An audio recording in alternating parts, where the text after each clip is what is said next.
To talk about setting goals. Now, many of you have set goals in the past, and of course when I talk about goals you say, setting goals again. Now I understand, because I've been setting a lot of goals in my life, and a lot of those goals I've never achieved. So that's why today I want to talk about how to set goals and how to achieve them.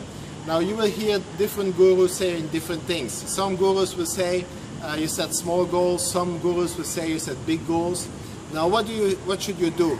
Now, from my experience and what works the best for my experience coaching people is that the best way is to set both small and big goals. Why?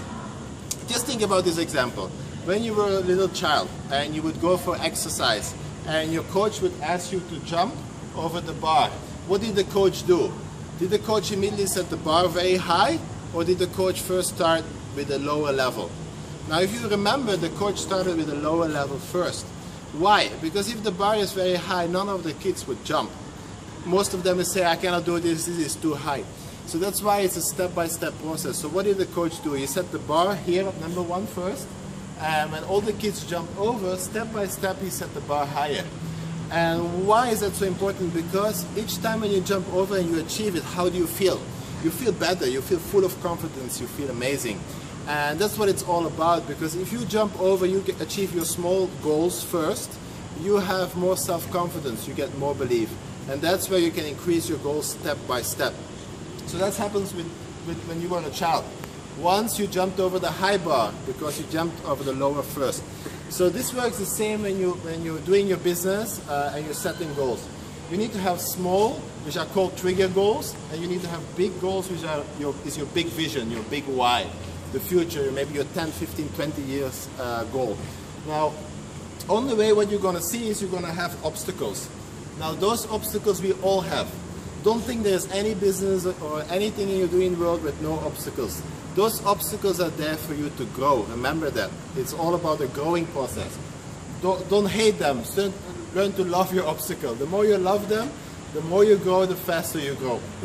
So what you're going to do is you're going to set small, very specific trigger goals, very clear goals that's going to help you on the process. Why? Because you believe you can do it.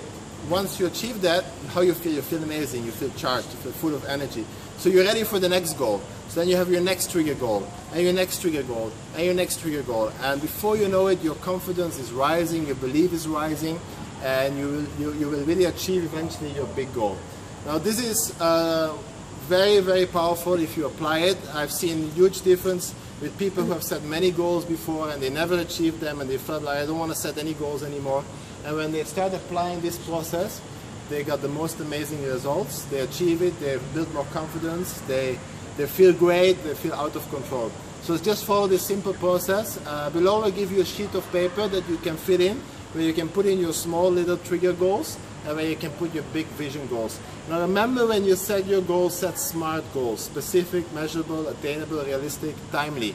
Very, very important, because if the goals are not clear, it's not clear in your mind, you will not take action.